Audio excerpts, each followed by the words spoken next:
រឿង UFO នេះគេមិនបានលាក់បាំងទេរឿង UFO នេះគេមិនបានលាក់បាំងទេតាមការពិត UFO នេះគឺជាវិទ្យាសាស្ត្រសម្ងាត់ដែលក្រសួង CIA និងក្រសួងនៃមន្ទីរប៉មតកូនគេធ្វើការកាលណាគ្រប់ឆ្នាំខែជាពិសេស30ឆ្នាំទៅ50ឆ្នាំផែនការណាដែលគេអនុវត្តនឹងពិសោធន៍ហើយគេយល់ឃើញថាវាគ្មានសារៈសំខាន់និងទុកជាការសម្ងាត់គេក៏យករឿងហ្នឹងមកផ្សាយប្រធានាធិបតីឬក៏ក្រសួងសង្គ្រាមដែលប្រកាសថានឹងបង្ហាញឲ្យដឹងពីឯកសារ UFO នេះគឺមិនមែនគេឲ្យដឹងទាំងអស់ទេ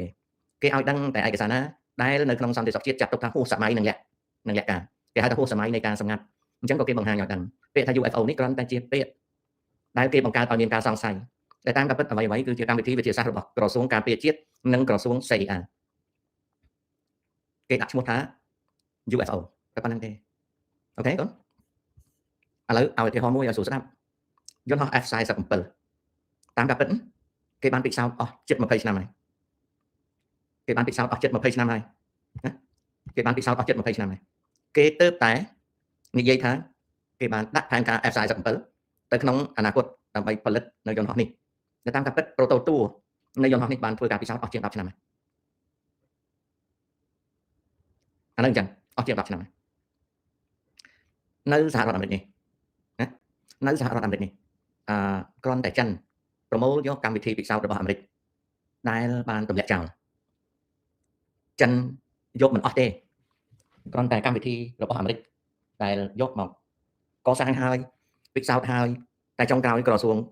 សង្គ្រាមហើយនឹងមន្ទីរប៉មតកូនអត់បញ្ជាទិញហើយ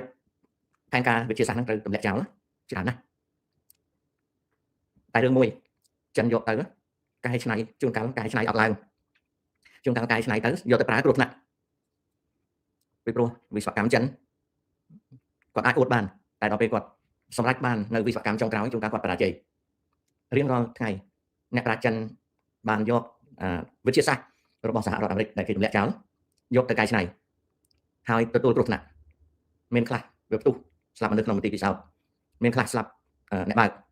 មានខ្លះស្លាប់អ្នកប្រើមានខ្លះក៏ឆ្លងផុតគ្រោះថ្នាក់ហើយដាក់ឲ្យប្រើទៅមួយរយៈ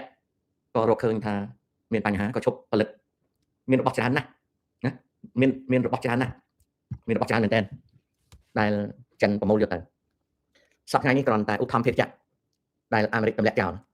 មាន4យ៉ាងដែលចិនយកទៅកសាងយកទៅកសាងណាដើម្បីសម្រេចបាននៅឧបត្ថម្ភភាគចក្រចិនកំពុងតែពិសោធន៍អញ្ចឹងអ្វីវាចិនយកទៅកសាងបានច្រើនតែខ្លះក៏ធ្វើឲ្យគ្រោះថ្នាក់ក្នុងមន្ទីរពិសោធន៍ខ្លះធ្វើឲ្យគ្រោះថ្នាក់អ្នកប្រើបើកបរ